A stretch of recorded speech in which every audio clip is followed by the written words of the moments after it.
ಹರೇ ಕೃಷ್ಣ. ನನ್ನ ಹೆಸರು ಜಯಲಕ್ಷ್ಮಿ, ಟಿ ದಾಸರಳ್ಳಿಯಿಂದ.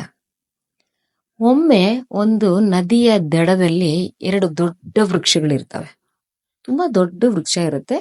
ಅದ್ರ ಮೇಲೆ ಎಷ್ಟೋ ಪಕ್ಷಿಗಳು ಗೂಡು ಕಟ್ಕೊಂಡಿರ್ತವೆ. ಅಲ್ಲಿಗೆ ಒಂದ್ಸರಿ ಒಂದ್ ಪುಟ್ಟ ಹಕ್ಕಿ ಬಂದ್ಬಿಟ್ಟು ತನ್ನ ಮರಿಗಳಿಗೋಸ್ಕರ ನಾನು ನಿನ್ನ ಮರದಲ್ಲಿ ಒಂದು ಗೂಡನ್ನ ಕಟ್ಕೊಳ್ಳಿನ ಅಂತ ಹೇಳಿ ಮೊದಲನೇ ಮರವನ್ನ ಕೇಳ್ತಾರೆ. ಮೊದಲನೇ ವೃಕ್ಷನ ಕೇಳುತ್ತೆ. ಆದ್ರೆ ಆ ವೃಕ್ಷ ಹೇಳುತ್ತೆ, ನೋಡು, ನಾನು ನಿನ್ನ ಮಗುನ ನಾನು ಗೂಡು ಕಟ್ಟಿಸ್ಕೊಳ್ಳೋಕೆ ಇಲ್ಲಿ ಪರ್ಮಿಷನ್ ಕೊಡೋದಿಲ್ಲ, ದಯವಿಟ್ಟು ಹೊರಟೋಗು ಅಂತ ಹೇಳುತ್ತೆ. ಅದಕ್ಕೆ ಆ ಪಕ್ಷಿ ಏನ್ ಮಾಡುತ್ತೆ, ಅದ್ರ ಪಕ್ಕದಲ್ಲಿ ಇನ್ನೊಂದು ಮರ ಇರುತ್ತಲ್ಲ, ಆ ಮರವನ್ನ ಕೇಳುತ್ತೆ, ನಾನು ಗೂಡು ಕೊಟ್ಕೊಳ್ಳಿನ ಅಂತ ಹೇಳ್ಬಿಟ್ಟು.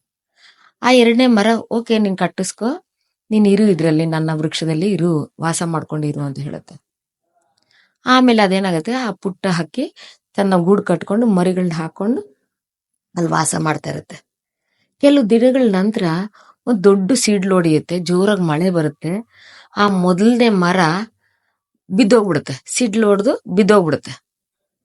ಅವಾಗ ಈ ಪಕ್ಷಿ ಹೇಳುತ್ತೆ, ನೋಡಿದ್ಯಾ, ನೀನ್ ಅವತ್ತು ನಾನು ಗೂಡು ಕಟ್ಕೊಳ್ಳೋದಿಕ್ಕೆ ನೀನು ಪರ್ಮಿಷನ್ ಕೊಡ್ಲಿಲ್ಲ, ನನಗೆ ಅವಕಾಶ ಮಾಡ್ಕೊಡ್ಲಿಲ್ಲ, ಅದಕ್ಕೆ ನಿನ್ಗೆ ಈಗ ಆಯ್ತು ನೋಡ್ದ್ಯಾ ಅಂತ ಹೇಳುತ್ತೆ. ಅವಾಗ ಆ ಮರ ನಗ್ತಾ ಹೇಳುತ್ತೆ, ನಾನು ತುಂಬಾ ವೀಕ್ ಆಗಿದ್ದೀನಿ, ಅಂದ್ರೆ ದುರ್ಬಲವಾಗಿದ್ದೆ. ನೀನೇನಾದ್ರೂ ನನ್ನಲ್ಲಿ ನೀನು ಗೂಡು ಕಟ್ಕೊಂಡಿದ್ರೆ ನಿನ್ ಮಕ್ಕಳನ್ನ ನಾನು ರಕ್ಷಣೆ ಮಾಡ್ಲಿಕ್ಕೆ ಆಗ್ತಿರ್ಲಿಲ್ಲ. ಅದಕ್ಕೆ ನಾನು ನಿನ್ ಗೂಡು ಕಟ್ಕೋಬೇಡ ಅಂತ ಇಲ್ಲಿ ಹೇಳಿದೆ ಅಷ್ಟೇ ಹೊತ್ತು, ಮತ್ತೇನು ಅಲ್ಲ, ನಿನ್ನನ್ನು ಉಳಿಸ್ಲಿಕ್ಕೋಸ್ಕರನೇ ನಾನು ಆ ಥರ ಹೇಳಿದ್ದು ಅಂತ ಹೇಳಿ.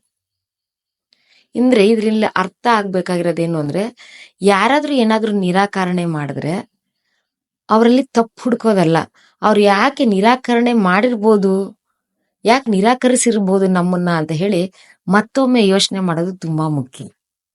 ಹರೇ ಕೃಷ್ಣ.